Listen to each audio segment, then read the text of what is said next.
Orient bell tiles studio से आप देख रहे हैं एबीपी न्यूज। नमस्कार, मैं हूं चित्रा त्रिपाठी। शाम के 5 बजने वाले हैं। एबीपी न्यूज पर वक्त है सबसे बड़े डिबेट शो महादंगल का। भारत और पाकिस्तान के बीच अभी भले ही युद्ध विराम जारी है, लेकिन पाकिस्तानी आतंक पर किसी भी वक्त एक और प्रहार हो सकता है और यह प्रहार और भी प्रचंड होगा। गुजरात के भुज में सैनिकों से मुलाकात के दौरान रक्षा मंत्री राजनाथ सिंह ने साफ कर दिया कि पाकिस्तान को अभी प्रोबेशन पर रखा गया है, यानी उसको जांचा परखा जा रहा है और जैसे ही भारत को लगेगा कि वो अपनी आदत से बाज नहीं आ रहा तो उस पर एक और वार किया जाएगा। रक्षा मंत्री ने भारत की सेना की तारीफ करते हुए यह भी कहा कि जितनी देर में लोग नाश्ता पानी निपटाते हैं, उतनी देर में हमारी सेना ने दुश्मनों यानी पाकिस्तान को निपटा दिया। रक्षा मंत्री ने भारत की ब्रह्मोस सुपरसोनिक मिसाइल का जिक्र करते हुए कहा कि ब्रह्मोस ने पाकिस्तान को रात के अंधेरे में दिन का उजाला दिखा दिया है। एक तरफ भारतीय सेना की जाबाजी की कहानियां सामने आ रही हैं, तो दूसरी ओर पाकिस्तान के झूठ का पर्दाफाश हो रहा है। पाकिस्तान की संसद में वहां के डिप्टी पीएम और विदेश मंत्री इशाक डार ने एक बार फिर झूठ बोला। ब्रिटिश अखबार की फर्जी तस्वीर को सही बताकर दावा किया कि भारत से युद्ध में पाकिस्तान की सेना विजेता बनकर उभरी, लेकिन पाकिस्तान के ही एक अखबार ने उनके दावे की पोल खोलकर रख दी, जो आपके सामने है। कह दिया कि इशाक डार ने झूठा दावा किया है, उनका कोई भी बयान सच के करीब भी नजर नहीं आता। आज महादंगल में पूछेंगे, क्या पाकिस्तान की सरकार अपने आवाम के गुस्से के डर से बार बार झूठ बोल रही है? क्या पाकिस्तान के विदेश मंत्री को फेक न्यूज और असली न्यूज का फर्क नहीं पता है, या फिर वो अपनी आवाम को बेवकूफ बना रहे हैं? सवाल यह भी है, क्या पाकिस्तान पर एक बार फिर से प्रहार होने वाला है? कई ऐसे मुद्दे हैं जिसको लेकर बड़ी चर्चा हम करने वाले हैं, जिसके लिए हमारे साथ कूटनीति और रक्षा क्षेत्र के दिग्गजों का एक बड़ा पैनल जुड़ चुका है। लेकिन चर्चा की शुरुआत के पहले यह बयान सुनिए।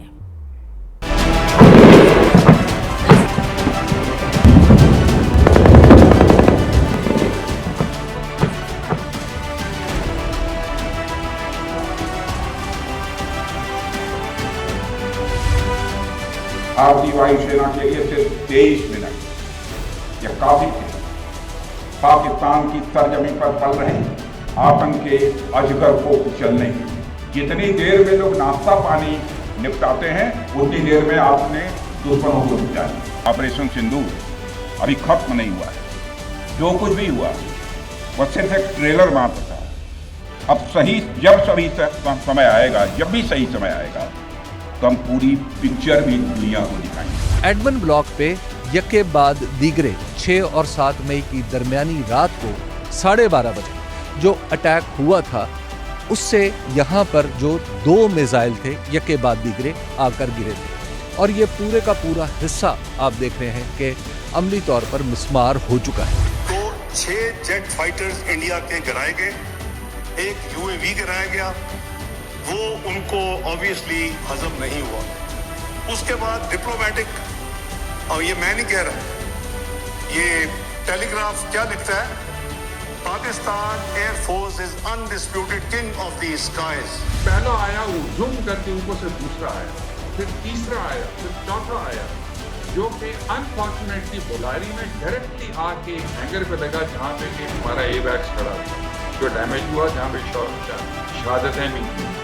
हमारे देश में कहावत काफी पुरानी है और वह है दिन में तारे दिखना। मगर भारत में बनी ब्रह्मोस मिसाइल ने पाकिस्तान को रात के अंधेरे में दिन का उजाला दिखाई। बोले सोनिया भारत माता की।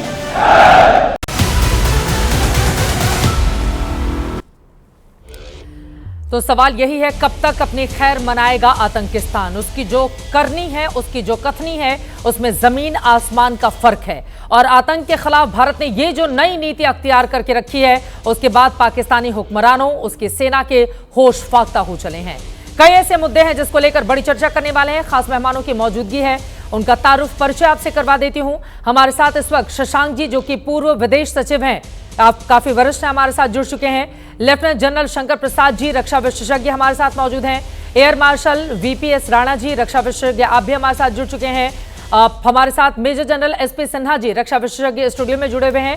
Air vice marshal OP Tiwari ji रक्षा विशेषज्ञ स्टूडियो में जुड़ चुके हैं और भी मेहमान हमारे साथ जुड़ते हुए चले जाएंगे। लेकिन सबसे पहले आपसे शुरुआत करते हुए लेफ्टिनेंट जनरल शंकर प्रसाद जी, रक्षा मंत्री ने आज जिस तरह की हुंकार भरी है उससे पाकिस्तान को क्या सबक मिला होगा? और उनकी ओर से कहा गया अभी तो ये सिर्फ ट्रेलर है, पूरी पिक्चर अभी बाकी है।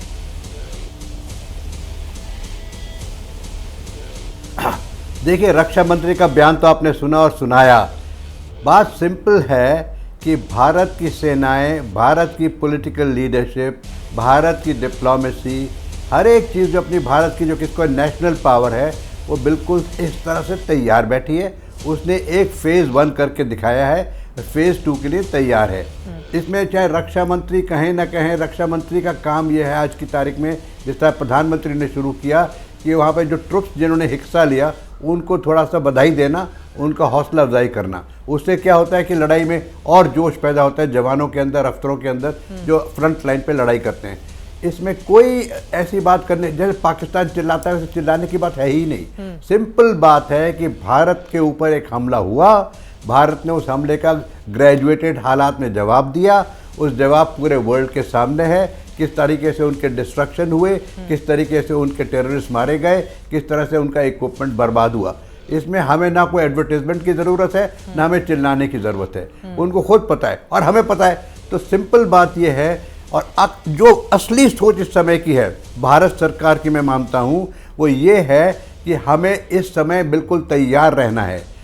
वो एक जो दुश्मन है हमारा, वो बिल्कुल ऐसा व्यक्ति है जिस पर कोई भरोसा कर ही नहीं सकते हम। बिल्कुल। तो उस ऐसे व्यक्ति जिस पर भरोसा नहीं हो सकता, उसके लिए हमें तैयार रहना है। आज एक अखबार में आपने फ्रंट पेज पे एक न्यूज़ देखी होगी, पाकिस्तान के लोग कहते हैं कि युद्ध विराम संडे तक है केवल। इसका क्या मतलब है? अरे भाई, युद्ध विराम is only till Sunday, what does it mean? इसका मतलब उनके दिमाग से ये है कि संडे के बाद हम युद्ध विराम तोड़ेंगे। अरे भाई, हमारी तरफ से युद्ध विराम हुआ ही नहीं था, आपने युद्ध विराम किया हुआ है। हमने तो जो करना था कर दिया, अब हम आराम से देख रहे हैं। पानी आपका बंद है, पानी बंद रहेगा। जो हमारी और नीतियाँ चल रही हैं वो सब चल रही हैं, चाहे इंटेलिजेंस वाले हों, चाहे डिप्लोमेटिक हों, चाहे जो भी हों। सुशांत साहब बैठे हैं, वो बताएंगे कि डिप्लोमेटिक सर्कल में क्या बातचीत हो रही होगी।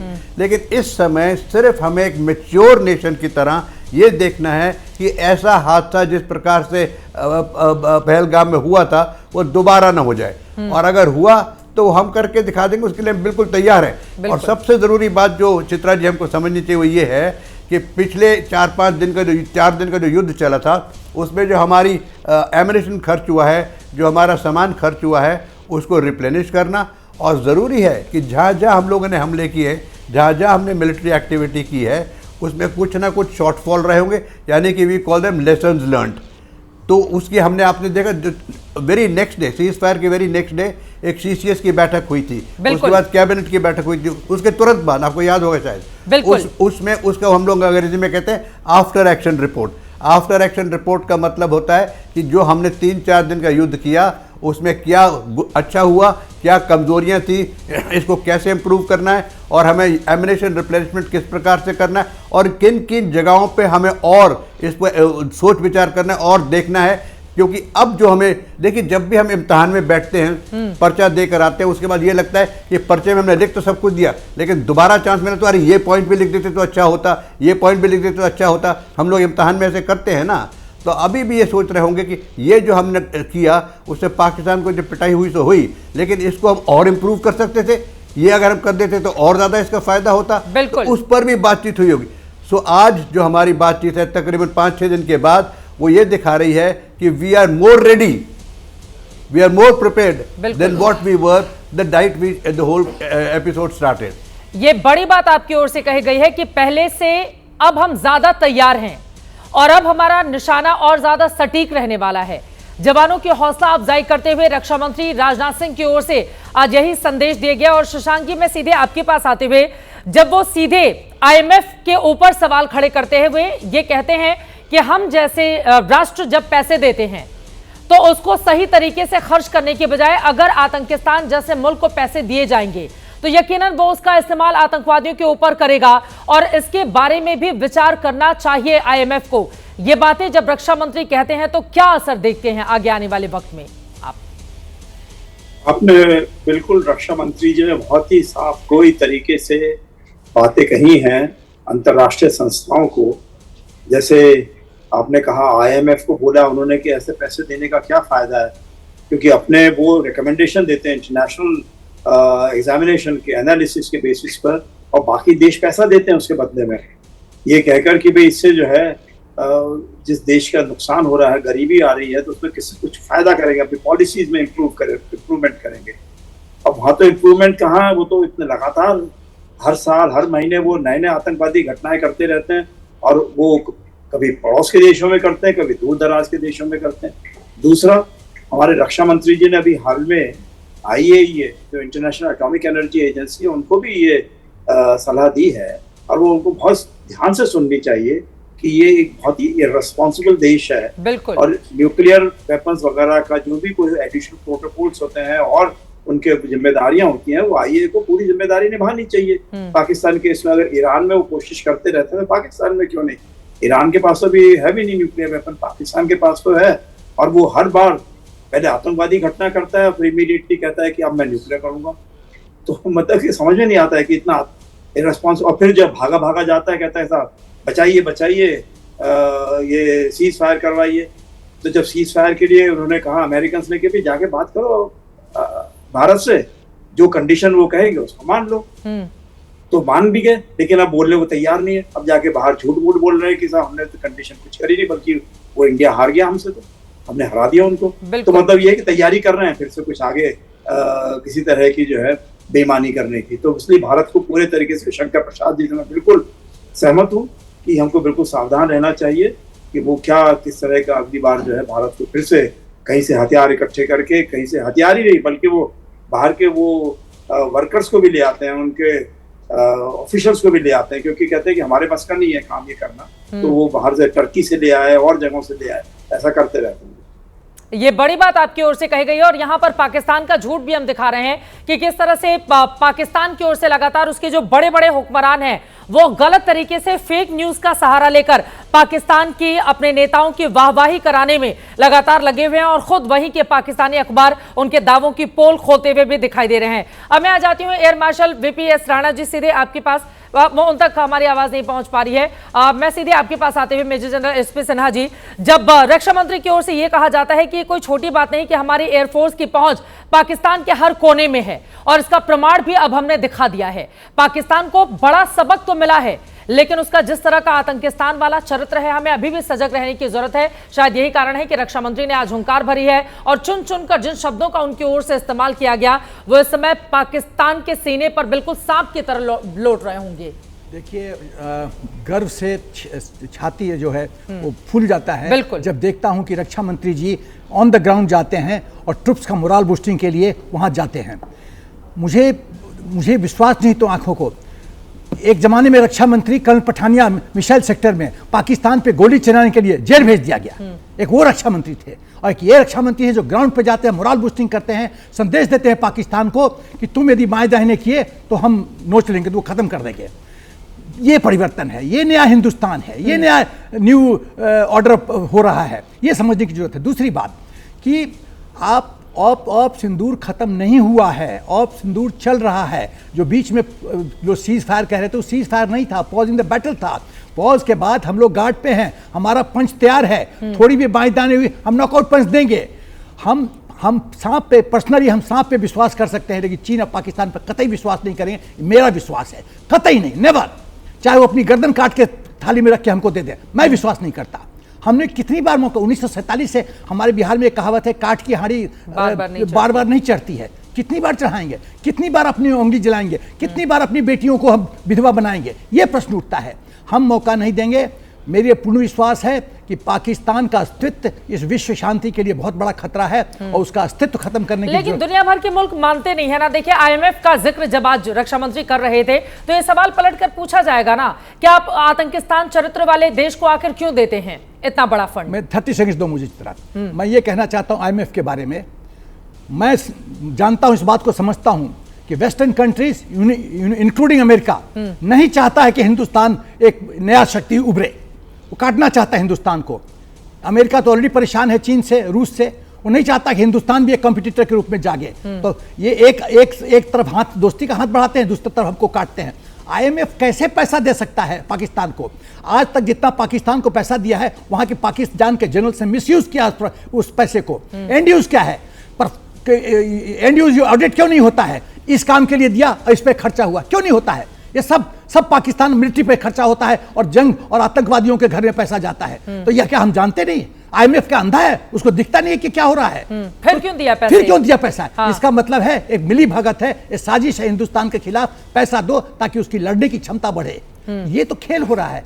तो जब अंतरराष्ट्रीय स्तर का संस्था जो है वो ब्लाइंड हो गया, अंधा हो गया है और वो फंड कर रहा है टेररिज्म को, पाकिस्तान को, ये बहुत ही सीरियस बात है और इस मुद्दा को उठाने की जरूरत है अंतरराष्ट्रीय स्तर पे। आतंकवाद जैसे मुद्दे पर भी जो हमारी वैश्विक व्यवस्थाएं या संस्थाएं हैं या देश है, वो अलग अलग क्यों नजर आते हैं? ये बड़ा सवाल है। मेजर जनरल विश्वंभर दयाल जी भी स्टूडियो में हमारे साथ आ चुके हैं, लेकिन उसके पहले air marshal VPS Rana ji, सीधे आपके पास आते हुए, रक्षा मंत्री की ओर से आज ये भी कहा गया कि भारत के लिए एयर डिफेंस सिस्टम की तारीफ दुनिया के हर कोने में हो रही है। उसमें DRDO द्वारा बनाए गए आकाश और अन्य रडार सिस्टम की जबरदस्त भूमिका है।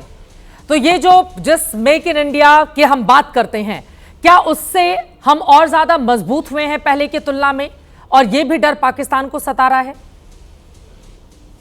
जी बहुत। देखिए, इस जो भी हमारा 3-4 दिन का जो भी कॉन्फ्लिक्ट रहा, इसमें जितने भी हमारे वेपन सिस्टम्स, जितने भी सुरक्षा प्रणाली जितनी भी यूज़ हुई हैं, उसमें से कम 80%, अगर ज़्यादा नहीं तो at least 80% indigenous weapons and systems जो यूज़ हुए हैं, स्पेसिफिकली एयर डिफेंस से रिलेटेड जो हैं, एयर डिफेंस से रिलेटेड, चाहे वो हमारे कमांड एंड कंट्रोल सेंटर्स हैं, IACCS है, आकाश तीर है, या हमारी मिसाइल्स हैं, या हमारे जो ड्रोन्स, काउंटर ड्रोन सिस्टम्स हैं, या ड्रोन्स भी हैं जो उन्होंने भी ऑफेंसिव रोल भी में भी जो ड्रोन यूज़ हुए, वो सारे हमारी अपनी इंडिजिनस कैपेबिलिटी है। और मुझे लगता है कि ये जो जनरल सिन्हा जो बात बोल रहे थे, ये इसमें भी अपने आप में एक सच है कि सारी दुनिया आपको देखती है कि आपकी कैपेबिलिटी क्या है और आपको एक कंपटीटर के तौर पर देखने लगती है। जब वो आपको एक कंपटीटर के तौर पर देखने लगते हैं, फिर जो बैकएंड से जितनी भी आपकी ये योजनाएं चलती हैं, या आपके दुश्मन देश से भी जो उनकी मंथना चलती है, ये सब ये जाना पहचाना चेहरा है। इसमें कोई नई बात भी नहीं है। हमने पहले भी ये देखा है, डिप्लोमेटिक सर्कल्स में ये होता रहा है।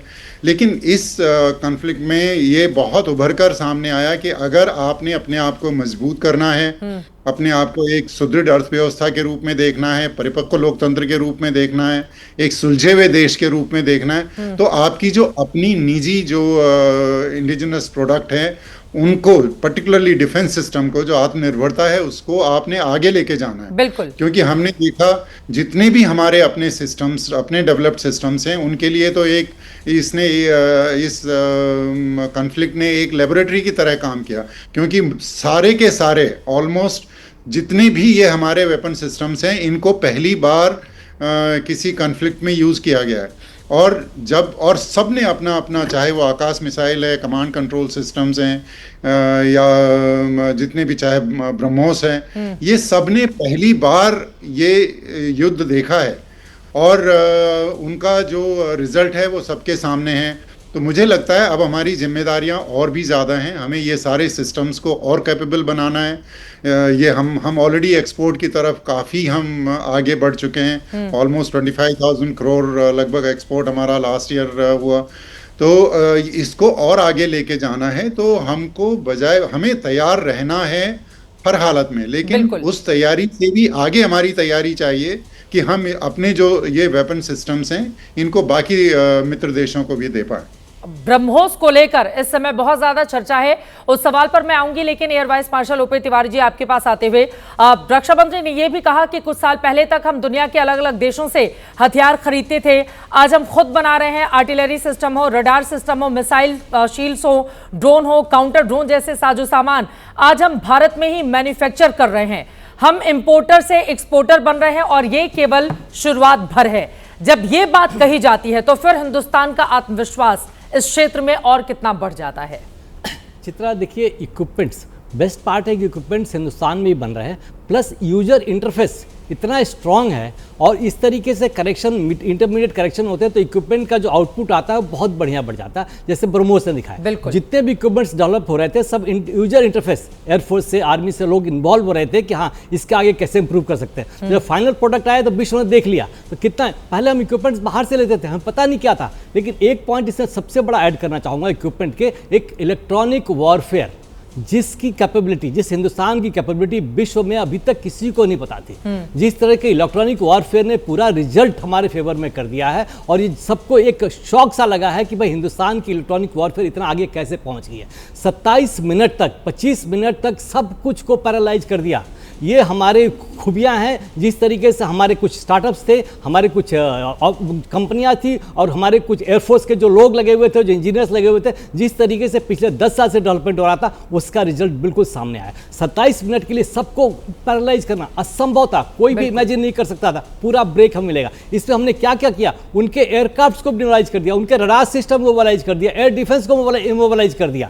प्लस अब जब हमारे एयरक्राफ्ट और जब हमारे मिसाइल्स लॉन्च हुए तब उनका पूरा एयर डिफेंस मोबाइलाइज हो गया, कुछ नहीं हुआ। तो ये एक बहुत महत्वपूर्ण चीज़ है। इलेक्ट्रॉनिक वॉरफेयर कैसे काम करता है कि उनके रडार्स को इमोबलाइज करेगा। जैसे अगर उनके हम इमोबलाइज करते हैं, हम अटैक के लिए जब जा रहे होते हैं और उनके अटैक के लिए आते हैं तो उनके सब कुछ डिसअपियर हो जाता है। इस स्टेज में अब ट्रंप को भी पता चल गया है कि अमेरिका नंबर 1 किस लिए बना हुआ है। उनका मेन कारण है भारत के ओरिजिन के साइंटिस्ट, भारत के ओरिजिन के वैज्ञानिक, जिनकी वजह से अमेरिका बड़ा हुआ है।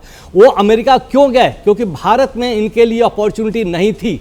अब यही साइंटिस्ट, यही वैज्ञानिक यहाँ पर हैं और वही पोटेंशियल के लोग यहाँ पर हैं। तो अब इस तरीके से ग्रोथ होगा, किसी को इमेजिन नहीं है। अब ये ग्रोथ अनसब्सटेंशियल होगा, पकड़ा नहीं जाएगा। कितना आगे बढ़ेंगे? सारे पैनलिस्ट कह रहे थे कि भारत इतना आगे बढ़ रहा है, लेकिन हमें हर फील्ड में आगे रहना है। हर फील्ड में जो जहां लोग इमेजिन न करें उससे एक स्टेप लाना है। ये इलेक्ट्रॉनिक वॉरफेयर ने इस बार प्रूव कर दिया है। मैं तो रक्षा मंत्री की बातें करना चाहूंगा। जिस तरीके से हमारा मनोबल उठाते हैं, उनकी स्पीच से एक बहुत महत्वपूर्ण काम होता है। पाकिस्तान के जवानों का, अफसरों का मनोबल नीचा करना एक बहुत महत्वपूर्ण है। उनके पास इक्विपमेंट भले ही हो, अगर उनका मनोबल बिल्कुल तोड़ दिया जाए, जिस तरीके से हमारा पॉलिटिकल लीडरशिप कर रही है। क्या हम वो तस्वीरें दिखा सकते हैं जिसमें घास से लपेटा हुआ पता नहीं क्या दिखाने की कोशिश वो कर रहे थे? अब वो समझ में नहीं आ रहा। क्या वो विजुअल्स हमारे पास है, हम दिखा सकते हैं? अब अपनी बात को आगे बढ़ाएं, वो तस्वीरें भी हम दिखाइएगा। देखिए उनका मनोबल इतना तोड़ना है जिस तरीके ये तस्वीरें, ये इतने घास क्यों लपेट कर रखे गए थे अपने मतलब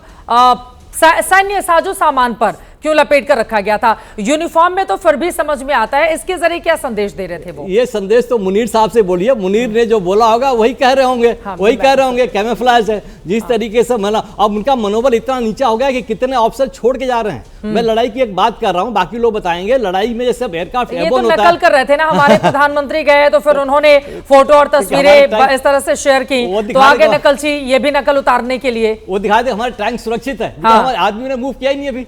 टैंक सुरक्षित रहेंगे उनके, लेकिन जहाज कितने डिस्ट्रॉय किए, हैंगर्स में कितने जहाज थे, कितने डैमेज हुए, किस लेवल तक डैमेज हुए, तो वो खुद ही बताएंगे, बाद में बताएंगे। और टैंक भी डिस्ट्रॉय हुआ था। अगर मौका दे तो, अगर मूवी देखना होगा पाकिस्तान को, पिक्चर का टिकट खरीदें और मूवी देखेंगे ये लोग। तो ये मनोबल इतना नीचा कर देना है ताकि लड़ने तक नहीं आए। मैं एक एग्जाम्पल देना चाहता हूँ। जब मनोबल नीचा होता है तो लोग जहाज से लेके जहां भी मौका मिलता है कि जहाज में एक खराबी है वापस आ जाते हैं। तो इस तरीके की पाकिस्तान की एयरफोर्स हो गई है, आएगी नहीं। जिस तरीके से इनके Chinese aircraft, Chinese air defence destroy है, ये सामने नहीं आएंगे। और मैं पूरी उम्मीद करता हूं कि ये सब चलता रहेगा। एक और आपके माध्यम से रिक्वेस्ट करता हूं, एयरफोर्स के जो इंपॉर्टेंट ट्रेड्स हैं, बहुत इंपॉर्टेंट ट्रेड्स हैं, उनमें अग्निवीर स्कीम को लागू न किया जाए। आप ये महत्वपूर्ण बात कह रहे हैं। उम्मीद है कि आपकी आवाज सरकार तक जरूर पहुंचे।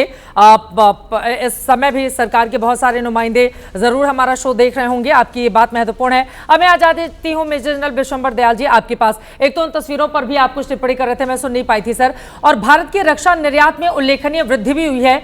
2013-14 के 686 करोड़ रुपए से बढ़कर 2024-25 में ये 23,622 करोड़ रुपए हो गया है, जो कि 34 गुना वृद्धि दर्शाता है। तो ये भी हमारी ताकत का एक बहुत बड़ा उदाहरण दुनिया के सामने प्रस्तुत करता है। देखिए चित्रा, जब कारगिल युद्ध हुआ था उसके बाद जो है एक कमेटी बनी थी जो सुब्रमण्यम कमेटी थी, और उसके बाद एक और कमेटी बनी थी जिसने फ्यूचरिस्टिक डिफेंस में किस प्रकार से नवरत्न होने चाहिए और एक रोड मैप बना था। तो उस रोड मैप के जरिए धीरे धीरे करते हुए चीज़ें बढ़ती चली गई। जैसे आकाश मिसाइल जो है वो जब 2009 में मतलब उसकी ट्रायल स्टार्ट हो गई थी, 2010-11 तक इंडक्ट कर दिया गया था। तो ये एक मुहिम थी जिसको जब प्रधानमंत्री आए और उन्होंने जिस तरह से इस पे बार बार पहले का आत्मनिर्भर, पहले कहा था मेक इन इंडिया, फिर आत्मनिर्भरता पे आए, तो एक तवज्जो कांस्टेंट एक जो तवज्जो देते गए। और इसमें हमारी 2-3 चीज़ें बहुत अच्छी थी जो कि हमारे पास काबिलियत थी जो हम एक्सप्लॉइट नहीं कर रहे थे। देखिए हमारे पास ऑर्डिनेंस फैक्ट्री बोर्ड में म्यूनिशन इंडिया लिमिटेड एक बहुत बड़ी कंपनी है, मेरे ख्याल में इतनी बड़ी कंपनी रशिया और अमेरिका छोड़ के इतनी बड़ी म्यूनिशन इंडिया कंपनी जितनी किसी की क्षमता नहीं होगी। वो TNT प्रोड्यूस करती है, एक्सप्लोजिव्स प्रोड्यूस करती है डिफरेंट ग्रेड्स के, वो प्रोड्यूस कर रही है। दुनिया में हाहाकार मची 2022 के बाद, तो बिल्कुल दुनिया हाहाकार में है, पूरा नाटो उसमें। तो और उसी तरह की एक बहुत बड़ी फैसिलिटी एक सोलर ग्रुप ने जो है नागपुर में लगा दी। और हमारे पास हैदराबाद में कुछ इस तरह की चीज जो नीश टेक्नोलॉजी थी, जैसे बैटरीज ये वो करके। मैं डिफेंस इंडस्ट्री से हूं तो मैं इस पर काफी देर तक बोल सकता हूं इसमें पर, लेकिन अपने दर्शक नहीं समझेंगे। तो ये एक कांस्टेंट जो देखिए जब मेक इन इंडिया में खास नई बात बन पा रही थी, तो इन्होंने जब आत्मनिर्भरता की, जब हम एक बैन लिस्ट लाए, हमने कुछ चीजें बैन कर दी कि भाई हम ये इंपोर्ट करेंगे ही नहीं। बिल्कुल। एक पहली बैन लिस्ट इशू की, दूसरी रिस्ट्रिक्टेड लिस्ट, मतलब ये हम करेंगे नहीं। उसको अगर आपको इंपोर्ट करना है तो आपको गवर्नमेंट की अप्रूवल लेनी पड़ती है, और उस गवर्नमेंट अप्रूवल में मुझे जो सुनने में आई है कि भाई PMO अप्रूव करता है कि आप इंपोर्ट करेंगे या नहीं तो आप पे बाध्य है कि आप उसको यहीं मैन्युफैक्चर करें। उसके कुछ एडवांटेजेस हैं, कुछ नीश टेक्नोलॉजीज हैं जो कि हमें चाहिए होती हैं। उस नीश टेक्नोलॉजीज को अब अगर मतलब उसके लिए हमारा जो प्राइवेट एंटरप्रेन्योर है वो अब 1-to-1 बात कर रहा है। लेकिन नीश टेक्नोलॉजीज हर एक सरकार जो है ना, जैसे हम जागरूक हैं, अमेरिका में फॉरेन मिलिट्री सेल्स के तहत अमेरिका की तो कोई भी नीश टेक्नोलॉजी बाहर जाने से पहले उनकी पार्लियामेंट उनकी जो पार्लियामेंट अप्रूव करती है। रशिया में तो क्रेमलिन से अप्रूव होता है। मतलब नीश टेक्नोलॉजीज लेने के लिए हमें हमेशा अपनी डेवलपमेंट के साथ साथ दुनिया से लेती पड़ी, बिकॉज ग्लोबल विलेज है। आज एक बात मैं अब कहना चाहता हूं, देखिए रशिया भी जब तक 2022 की लड़ाई नहीं थी, बहुत सी चीजें एवियोनिक्स वगैरह फ्रांस से लेता था, साब से लेता था, जर्मनी से लेता था। और इसी तरह अमेरिका भी, अगर आप देखें अमेरिकन टैंक्स में इंजन जो है वो इंजन और उसका जो वो है वो जर्मनी से जाता है। तो डिफेंस इंडस्ट्री एक बहुत बड़ा ग्लोबल इंडस्ट्री है।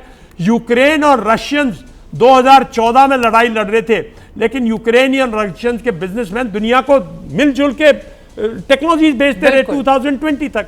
तो डिफेंस टेक्नोलॉजी जो है नीश, हमने उसमें बहुत कोशिश की है और उस कोशिश में हम सफल हो रहे हैं अब ये, क्योंकि हमारे जो मेजर प्लेयर्स हैं ना, देखिए डिफेंस इंडस्ट्री ऐसे नहीं ग्रो करती चित्रा, उसके लिए डीप पॉकेट चाहिए। रशिया की डिफेंस इंडस्ट्री स्टेट डेवलप्ड है, अमेरिका की डिफेंस इंडस्ट्री जो है वो भी स्टेट फंडेड है, जब सेकेंड वर्ल्ड वॉर और फर्स्ट वर्ल्ड वॉर की देन है। अगर आप हमारी भी ऑर्डिनेंस फैक्ट्री जाओ, पूरी की पूरी सरकार की देन है, लेकिन उनको हमने एक टाइम पे बिल्कुल डिफंक्ट कर दिया। वो हमारी वीकनेस है। वरना 1971 वॉर में देखिए, मेरे साथ एक्स DG इन्फेंट्री बैठे जो इतने पुराने हमारे बीच में सबसे सीनियर होंगे मेरे ख्याल में, ही विल एग्री कि 1971 वॉर में हमारा जो आर्टिलरी का एम्यूनिशन था वो हमने खुद बनाया। हमारी जो 7.62 SLR का एम्यूनिशन था, पूरा मशीन गन का हमने खुद बनाया। जो 105 mm गन थी उसका एम्यूनिशन यहाँ बनता था। जो हमारी उस टाइम पे विजन, तो जो हमारे सेंचुरियन टैंक थे, एम्यूनिशन इंडिया में बनता था। आर्टिलरी का bulk of the ammunition India में बनता था, ऑर्डिनेंस फैक्ट्रीज बनाती थी। तो ये कहीं ना कहीं धीरे धीरे जो ऑर्डिनेंस फैक्ट्रीज जो डिफंक्ट हुई, और बाहर जो प्राइवेट है वो कहता है भाई ऑर्डर्स लाओ तो मैं इन्वेस्ट करूंगा पैसा, ऑर्डर्स आने में टाइम लग जाता है। तो बड़ा it's a very cycle which we are trying to break. And मेरा मानना ये है कि अगर हम 10 साल इसी तरह चलते रहे तो फिर हमारा जो है ना डिफेंस इंडस्ट्री उस मुहिम पे आएगा जब हम हवाई जहाज एक्सपोर्ट कर सकेंगे, जब हम टैंक एक्सपोर्ट कर सकेंगे, जब हम BMP एक्सपोर्ट कर सकेंगे। अभी हम आए हैं कुछ सिर्फ आर्टिलरी गन्स तक, जो कि सिंपलेस्ट सिस्टम है मतलब वॉरफेयर का। ठीक है, ये महत्वपूर्ण बात आपकी ओर से कही गई है। मैं जनरल SP सिन्हा आपको जोड़ना चाह रहे हैं और साथ ही इस सवाल का भी जवाब दे दीजिए। अब दो बातें, अब यहां से चुनौतियां हिंदुस्तान के लिए किस रूप में खड़ी हो रही हैं, और जरा ट्रंप की यू टर्न पर भी बात हो जाए। मैं जल्दी से उनका बयान, 10 मई को हम लोग यहीं पर डिबेट कर रहे थे, जब शाम के 5:25 के आसपास बयान आता है, ट्वीट किया जाता है कि भारत पाकिस्तान में युद्ध विराम करवाया, 15 मई तक आते आते वो कहते हैं मैंने मध्यस्थता नहीं की बल्कि समस्या को सुलझाने में मदद की। तो ये ट्रंप का भी इधर उधर ये कुछ समझ में नहीं आ रहा है। सर क्या कहना चाहते हैं अमेरिका के राष्ट्रपति? चित्रा, मैं क्रिटिसाइज नहीं कर रहा हूँ, बट मुझे आपको मिस्टर ट्रंप का जो है सोच, व्यक्तित्व समझने की जरूरत है। उनकी दृष्टि लगी हुई है कि नोबेल पीस प्राइज मिल जाए और वो क्लेम करेंगे कि पाकिस्तान हिंदुस्तान की शांति उन्होंने करवाई तो हमको पीस प्राइज दे दो, पहली बात। दूसरी बात है कि वो अपना स्टैंड शिफ्ट करते रहते हैं, इससे विश्वसनीयता घटती है। आप एक चीज़ बोलते हो, 5 दिन में पलट जाते हो, फिर 2 दिन में और पलट जाते हो, तो फिर आप विश्व के सबसे पावरफुल देश के प्रेसिडेंट हो, इस तरह से फिर लोग आप पर विश्वास नहीं करेंगे। आप कैसे, तीसरी बात, आप अमेरिका फर्स्ट बात करते हो और अभी एक जो नॉन आतंकी है उसके साथ आप हाथ मिलाते हो और कहते हो कि बहुत हैंडसम लग रहा था। बिल्कुल। तो ये आपको स्टैंड क्लियर करना है, आप आतंकवाद के खिलाफ हो या नहीं हो। और ये आतंकवाद के खिलाफ हो तो उससे हाथ मिला के उसको कैसे बोलो कि बहुत हैंडसम आदमी है वगैरह वगैरह, फिर उसके जफी पा रहे हो, मतलब ये दिस इज नॉट ऑन। तीसरी बात मैं कहना चाहता हूँ, मेरी अपनी सोच है जो अपने आत्मनिर्भरता के बारे में बिशंबर दयाल ने कहा और आप भी कह रही थी, मैं ऑर्डिनेंस का हूँ। DIB डिफेंस इंडस्ट्री बेस हमको बनाना पड़ेगा, बहुत सॉलिड करना पड़ेगा।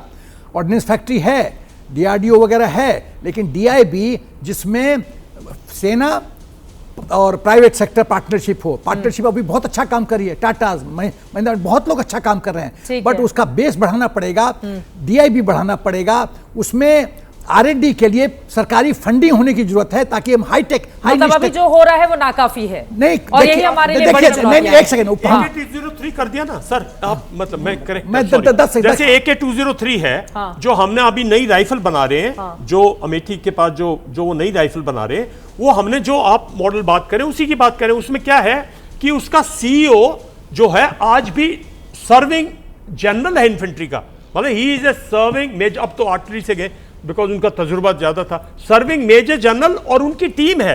तो ये एक बहुत अच्छा नया, और जैसे ब्रह्मोस है, ठीक है, मतलब ब्रह्मोस में हम सर्विंग ना सही लेकिन ब्रह्मोस भी तो हमने एक मॉडल के तौर पे लाए हैं। बिल्कुल, तो ये चीजें हैं, ये और अब तो दुनिया भर में ब्रह्मोस की डिमांड भी बढ़ी है। 10 सेकंड चाहिए। देखो, प्रगति जो है ना वो गतिशील है, वो एक जगह ठहरती नहीं है। आज हम यहाँ हैं, कल हम आगे बढ़ना चाहते हैं, लेकिन मैं सुझाव दे रहा हूँ कि गतिशील कैसे होना है। जब तक आप हाई टेक्नोलॉजी में R&D नहीं कीजिएगा, प्राइवेट सेक्टर घबराती है कि हम पैसा डाले करोड़ों और कुछ इतना का ऑर्डर नहीं मिला और सरकार ने एक्सेप्ट नहीं किया, सेना ने एक्सेप्ट नहीं किया, मेरा तो पैसा डूब गया। तो इस तरह का कुछ एश्योरेंस चाहिए। हमारे साइंटिस्ट अमेरिका में आ जाके कमाल कर रहे हैं, यहाँ क्यों नहीं हम हाई निश कर सकते हैं, लेकिन वही पैसे रोकड़े का सवाल है। रोकड़ा सरकार को खर्चा करना पड़ेगा, R&D में पैसा डालना पड़ेगा। तो सरकार यानी कि आप कह रहे हैं कि अभी उस तरह से पैसे खर्च नहीं कर रही है। नहीं, चित्रा कर रही है, सरकार कर रही है, लेकिन थोड़ा सा पैसा और इजाफा करने की जरूरत है, और ज्यादा बढ़ाने की जरूरत है। MSME जो है ना, MSME जो है, देखिए मॉडर्न वॉरफेयर में क्या जरूरत है, ड्रोन, मिसाइल्स, ठीक है, आर्मी का इक्विपमेंट। अगर देश का एस्पिरेशन नहीं हो दूसरे की टेरिटरी कब्जा करने के लिए, तो हमारे पास सेल्फ इक्विप्ड है। तो मॉडर्न इक्विपमेंट में देखिए 660 ड्रोन फैक्ट्रीज है इंडिया में। अब ये पूरा ड्रोन कितना बनेगा, अभी 60 ड्रोन फैक्ट्री है यहाँ पर। तो किस तरीके से ड्रोन कैसे बन रहे हैं, हर तरह के बनेंगे। आप देखना चाहोगे कि इस बार हमने क्या किया, अरे पिछोरा थे 1950s के, उनको सबसेल करके इनको गिराया हमने, ठीक है। हमारे गरुड़ ने स्नाइपर्स ने गिराए। तो इन्होंने जब पाकिस्तान ने जैसे लॉन्च किया था जब खूब सारे ड्रोन कि हम क्या एयर डिफेंस डिप्लीट करेंगे, लेकिन ऐसा नहीं हुआ। ऐसी तैयारी समझनी चाहिए। तो ये पिन पॉइंट हमें देखना है कि हमें क्या कर सकते हैं और हमारे देश की रिक्वायरमेंट क्या है। जिस तरीके से मिसाइल बन रही है, ड्रोन मैन्युफैक्चर हो रहे हैं और फाइटर एयरक्राफ्ट भी स्टैंड ऑफ क्रॉस नहीं करेंगे। हमारा मिसाइल मेन इक्विपमेंट है जो स्ट्राइक करना है, और हमने दिखा दिया कि 27 मिनट के अंदर सब कुछ बनाइज कर सकते हैं। तो इसमें हम बहुत आगे बढ़ चुके हैं। अब इलेक्ट्रॉनिक वॉरफेयर की पिछली बार भी कहा था, ये बात कहा था, इलेक्ट्रॉनिक वॉरफेयर का विश्व में किसी देश को उम्मीद नहीं थी, कोई नहीं कर पाया है पूरा। इजराइल कर सकता है लेकिन इस स्टेज तक नहीं पहुंच सकता। इजराइल भी हमसे कुछ सीखेगा। 27 मिनट तक जब वो तैयार हैं, तैयार ना हो तो बात अलग है, जब वो तैयार बैठे हुए तभी पैनलाइज कर दिया। इसीलिए मैं एक आपके माध्यम से एक और कहूंगा कि हमारे जो टेक्निकल ट्रेड्स हैं, ये बहुत एक्सपीरियंस की जरूरत है। मैं देश को फिर अपील करूंगा, सरकार से फिर अपील करूंगा कि ये टेक्निकल ट्रेड्स जो अच्छे वाले 7-8 ट्रेड्स हैं, इसको अग्निवीर स्कीम से मुक्त रखा जाए ताकि हमारी एफिशिएंसी मजबूत रहे और पाकिस्तान को जब मिले हम इसको डिस्ट्रॉय करें। बड़ी बात आप कह रहे हैं और सरकार तक आपकी आवाज पहुंचाने की जिम्मेदारी हमारी है। लेफ्टिनेंट जनरल शंकर प्रसाद जी, आपके पास आते हुए चुनौतियां क्या देख रहे हैं आप भारत के सामने, और अगर आपको सीधे सरकार को सुझाव देना हो कि किस तरह से रक्षा क्षेत्र में क्या हमारे बजट को और ज्यादा बढ़ाए जाने की जरूरत है, जिसकी यहाँ स्टूडियो में चर्चा हो रही है, आप भी इस बात को मानते हैं? चित्रा जी, सबसे पहले तो मैं इस स्टेटस में नहीं हूँ कि सरकार को कोई सुझाव दूँ। सरकार बहुत इस समय सक्षम है, हमारे प्रोफेशनल मिलिट्री ऑफिसर्स हैं, हमारे सब लोगों को पता है। लेकिन मैं ये ज़रूर कहूँगा कि इस समय this is a very difficult time. होता क्या है कि ऐसे हालात में सब देशवासी और बाकी लोग जो इसमें काम कर रहे हैं वो थोड़ा ढीला पड़ जाते हैं। आप सुन रहे होंगे सड़कों पे भी, और जो आपके मित्र वगैरह मिलते हैं कि भाई युद्ध खत्म हो गया, युद्ध विराम हो गया, वेरी वेल डन, शाबाश शाबाश। तो इसके बाद ये खतरा रहता है कि हम कहीं अपना गार्ड नीचे ना कर दें, और ये चीज़ के ही ऊपर वो कैपिटलाइज करती है दुश्मन। तो दुश्मन ये फैलाना चाहती है कि जी हाँ ठीक है, जो हुआ सो हुआ, अब तो लड़ाई ख़त्म हो गई। तो हर एक भारतवासी को ये एक बात ज़रूर समझनी चाहिए, जो मैं 3-4 दफ़ा टीवी पे कह चुका हूँ कि एक लक्ष्य पिक्चर आई थी, उसका एक डायलॉग बड़ा अच्छा अखबारों में निकला था, और एक सूबेदार मेजर कैप्टन साहब से कहता है कि कैप्टन साहब आपने उनको एक दफ़ा पछाड़ दिया तो ख्याल रखना ये पाकिस्तानी दोबारा फिर आते हैं। तो हमें उस चीज़ को ख्याल रखना चाहिए कि ये पाकिस्तानी फिर आएंगे। लेकिन अब देखने दूसरी जो इसकी जो एविडेंस मिल रही है वो ये है कि जिस प्रकार से पाकिस्तान सरकार अपनी टेररिस्ट ऑर्गेनाइजेशन भावलपुर में जैसे मोहम्मद मुदरके में लश्कर तैयबा, उसको कितना पैसा दे रही है, रीबिल्ड कर रही है, बिल्डिंग करेंगे कि उस पैसे को इस्तेमाल करके कोई और टेररिस्ट इंसिडेंट करेंगे। तो मुझे लगता है कि इस समय हमारे पास 2-3 काम करना ज़रूरी है जो हम कर रहे होंगे। वो ये कि एक तो जो डोमेस्टिक हमारे ओवरग्राउंड वर्कर्स हैं जम्मू एंड कश्मीर में और भी कहीं होंगे, उनको ढूंढना और उनको कंट्रोल करना, उनको नष्ट करना। दूसरा, अपनी इंटेलिजेंस को और पुख्ता करना, अपनी जितनी सैटेलाइट इमेजरी है, जितने और ट्रांसमिशंस होते हैं, इलेक्ट्रॉनिक ट्रांसमिशंस होते हैं, उन पर बहुत ज़्यादा। और सबसे बड़ी बात, अपने नागरिकों को कंटिन्यूसली बताना है कि देखिए ये पाकिस्तान ऐसा देश है, किसी वक्त भी कुछ कर सकता है। मैं तो ये कहूँगा कि एक आध दफ़ा इसका जो सिविल डिफेंस का रिहर्सल हुआ था, एक आध दफ़ा और हो जाना चाहिए। और इस प्रकार से जो हमारी वर्नरेबल पॉइंट्स है, वर्नरेबल एसेट्स हैं, जैसे डैम्स हैं, एयरपोर्ट्स हैं, इस प्रकार की जो चीज़ें होती हैं, उनको और सतर्क रखना है। क्योंकि जब मिलिटेंट्स काम करते हैं तो डेली काम करेंगे, उसमें से 90% तो हम उनको रद्द कर देंगे, लेकिन एक आध भी अगर निकल आए तो पहलगाम हो जाएगा। तो we have to now today tell the entire nation, हमें अपने आज दोस्तों को बताना चाहिए, देखो भाई लड़ाई तो ख़त्म हो गई है, युद्ध विराम हो गया है, लेकिन पाकिस्तान के साथ युद्ध विराम अभी कभी हो नहीं सकता। तो आज नहीं, कल नहीं, परसों नहीं, कभी भी। और वो तो खुद कह रहा है। मैं तो बहुत अमेज हो गया उस बयान को सुन के कि हम संडे तक ऐसे युद्ध विराम। अरे भाई संडे के बाद क्या होगा फिर? तो this is something very stupid.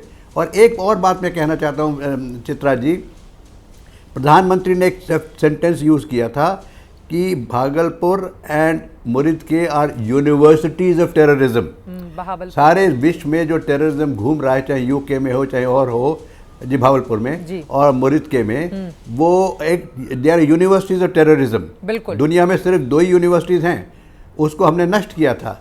लेकिन दुनिया को ये समझना चाहिए कि इस समय भारत पाकिस्तान के संग लड़ाई अपनी नहीं लड़ रहा, बल्कि पूरे विश्व के लिए लड़ रहा है। India is fighting terrorism on behalf of the entire world. बिल्कुल। तो इस समय पूरे विश्व को ये कहना चाहिए कि हम भाई भारत को सपोर्ट करें इन फाइटिंग टेररिज्म, और उसको सपोर्ट करने के लिए हमें डिप्लोमेटिक एफर्ट लगाना पड़ेगा, हमें और मदद करनी पड़ेगी, जो भी हम कर सकते हैं करें।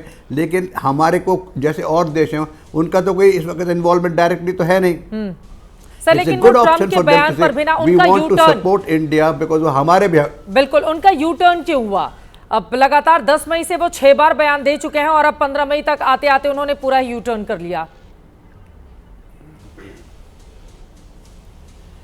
अब देखिए, ये तो कहना बड़ा मुश्किल है। इसमें देखिए बहुत सारे देश ऐसे भी हैं वर्ल्ड के अंदर आज, जिनके नाम हमको नहीं लेने चाहिए, कि वो नहीं चाहते कि भारत तरक्की करे, भारत आत्मनिर्भर बने, भारत को कुछ ना कुछ और करना पड़े, भारत देशों पर डिपेंडेंट हो जाए।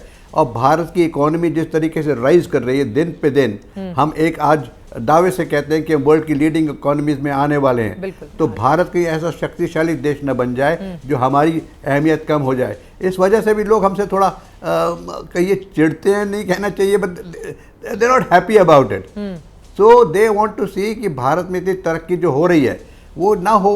इनकी आर्म्ड फोर्सेस तरक्की कर रही हैं, इनका इक्विपमेंट खुद बनाने लगे हैं, ये इनका पॉलिटिकल लीडरशिप इतनी स्ट्रांग है, इनकी डिप्लोमेसी सारे वर्ल्ड के अंदर इनकी दोस्ती है, ये किसी से भी बात करते हैं, अपनी इंडिया फर्स्ट की बात करते हैं। इन्होंने अपनी जोग्राफिकल लोकेशन का बड़ा फ़ायदा उठा रखा है। इनकी जो आज स्ट्रेटजी है वो पूरी इस पर निर्भर है कि अरेबियन सी को हम कंट्रोल करते हैं। हमारी नेवी कभी भी अरेबियन सी को कंट्रोल कर सकती है, इंडियन ओशन को कंट्रोल कर सकती है।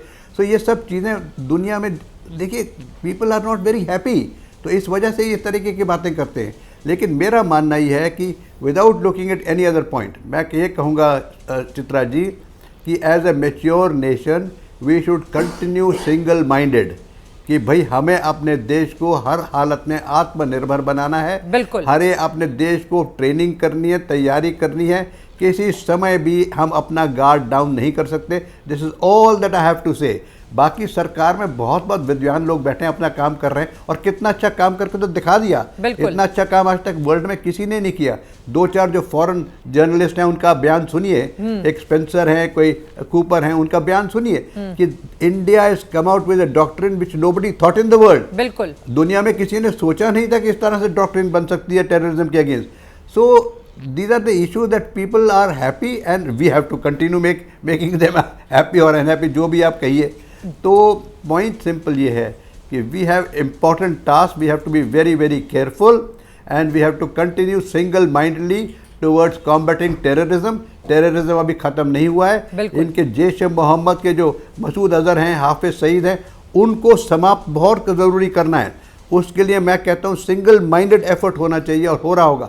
बलूचिस्तान वाले लोगों को कितना इन्होंने परेशान किया है, बलूचिस्तान वालों को और हमें मदद करनी चाहिए। अफगानिस्तान से इनको वालों को मदद करनी चाहिए, जिससे कि इनके ऊपर चारों तरफ से प्रेशर पड़े, जिससे ये सोच भी ना सकें कि कोई इस तरह का कांड ये दोबारा कर सकते हैं। और ये बहुत ज्यादा जरूरी भी हो जाता है। पानी का भी देखिए ना, जिस तरह की सोच वो पालता है। और आपने जो विदेशी तारीखों की बात कही है, जल्दी से मैं उसी को आगे बढ़ाते हुए, जो युद्ध इतिहासकार टॉम कूपर है, उन्होंने लिखा है वो दिखा भी दीजिए आप। भारत की स्पष्ट जीत है, पाकिस्तान के पास जवाबी हमला करने का कोई साधन नहीं बचा था, यहां तक कि परमाणु हथियार भी नहीं। इस तरह की बातें वो लिख रहे हैं।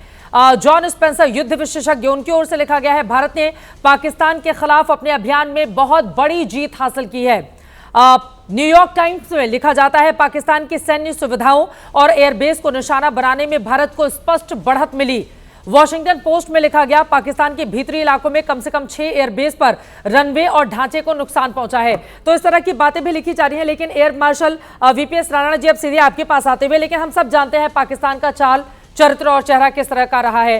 कई बार युद्ध में हमने मात दी, उसके खिलाफ एयर स्ट्राइक, सर्जिकल स्ट्राइक किया, लेकिन फिर से वो फन फैलाकर खड़ा हो जाता है हमारे सामने। अब सवाल यह है कि यहां से हिंदुस्तान के सामने किस तरह की चुनौतियां हैं और उनसे पार पाने के लिए सरकार को अभी से और क्या-क्या तैयारियां करनी चाहिए? देखिए, मेरे हिसाब से तो अब चुनौतियां बढ़ गई हैं। जिस तरह से हमने अपनी ताकत का मुजाहिरा किया, सारी दुनिया को पता है, चाहे वो हमारी एयर पावर का डिस्प्ले था, चाहे हमारे इंटीग्रेशन था सभी फौजों का, तो ये अपने आप में एक बहुत बड़ा डॉक्ट्रिनल शिफ्ट है। और दुनिया हमारी तरफ अब एक अलग नज़र से और एक अलग नज़रिए से देखेगी कि जो बाकी लोग सिर्फ थ्योरी में बात करते थे, वो हम पहली बार उसको हमने प्रैक्टिकल में उसको अंजाम दिया। बिल्कुल। तो एक बहुत बड़ी जो इसमें चेंज है, ये बियॉन्ड विजुअल रेंज इंगेजमेंट जो है, मतलब एक दूसरे से बहुत दूर रहने पे, तो ये लड़ाई का एक टोटल जो वो है वो बदल गया है। और ये हम पहले देश हैं, और वो भी दोनों न्यूक्लियर स्टेट्स हैं जिसमें इस तरह का क्लैश हुआ, जिसमें मतलब एक बहुत बड़े लेवल पे एरियल इंगेजमेंट हुआ।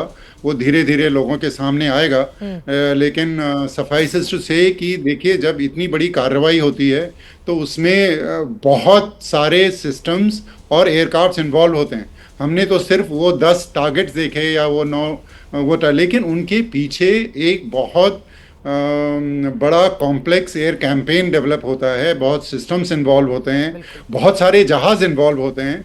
तो वो मैं डिटेल में नहीं जाऊंगा, बट मैं ये बात कहना चाहता हूँ कि देखिए, ये पहली बार है कि किसी देश ने इस तरह की अपनी कैपेबिलिटीज़ दिखाई हैं। जो हम थ्योरी में डिस्कस करते थे वो हमने प्रैक्टिकल में उसको इम्प्लीमेंट करके दिखाया, चाहे वो प्रिसाइज टारगेटिंग था, चाहे वो बियॉन्ड विजुअल रेंज एंगेजमेंट था, या जो integration of all armed services था। सो हर तरह से हमने इसको एक बहुत अच्छी लड़ाई के रूप में इसको लड़ा है, और ये हमारी अब जिम्मेवारी बनती है कि अब हमें अब एक एग्जाम्पल के तौर पर देखा जाएगा कि इंडिया ने ये किया, और अब इसको बाकी लोगों में ये पढ़ाया जाएगा कि देखिए एयर कैंपेन की जो प्लानिंग है और उसका एग्जीक्यूशन है वो इस तरह से किया जाता। तो ये आगे आने वाले उसमें ये अपने आप में एक स्टडी, एक केस स्टडी अपने आप में बनने वाला है। सरकार ने बच्चों को पढ़ाने के लिए ऑपरेशन सिंदूर की घोषणा भी कर दिया है, उन्होंने अपने चैप्टर का हिस्सा बनाया है। जी, आप अपनी बात को आगे बढ़ाएं प्लीज।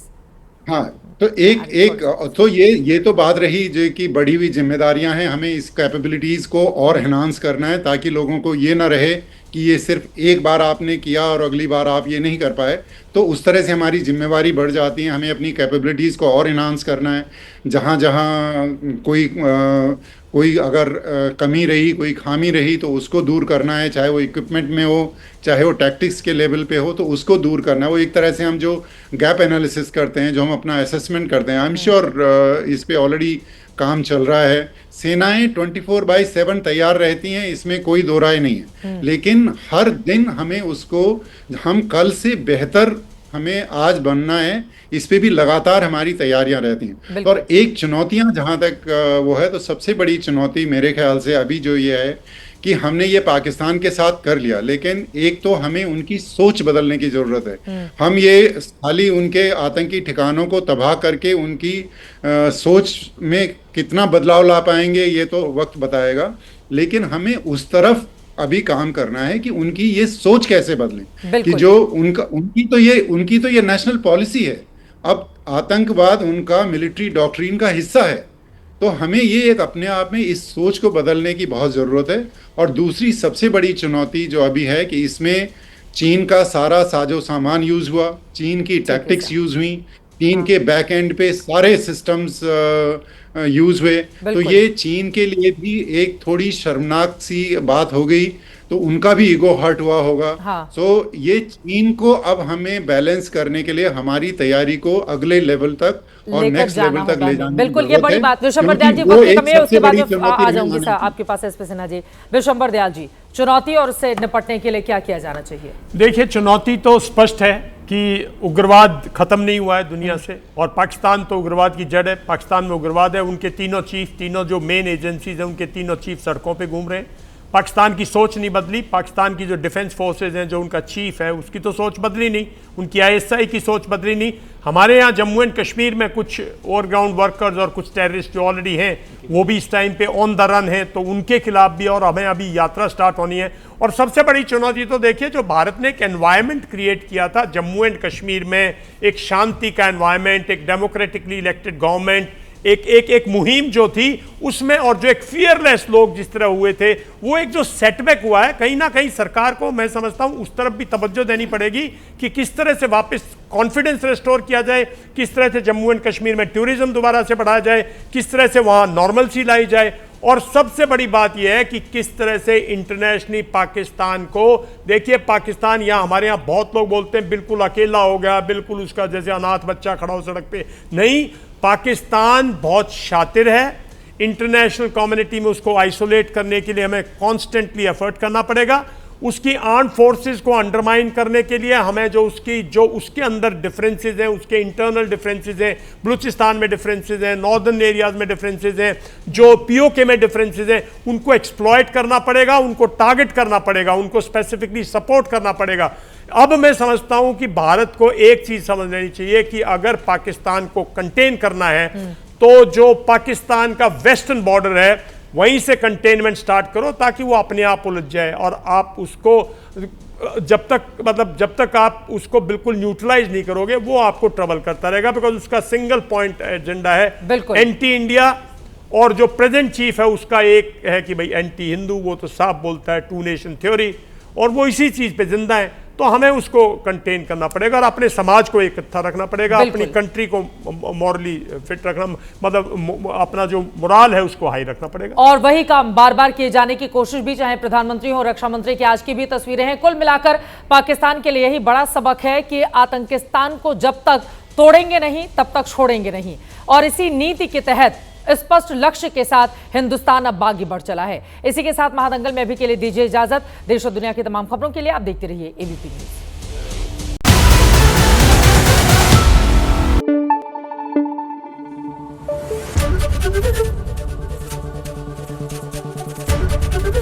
एबीपी न्यूज आपको रखे आगे।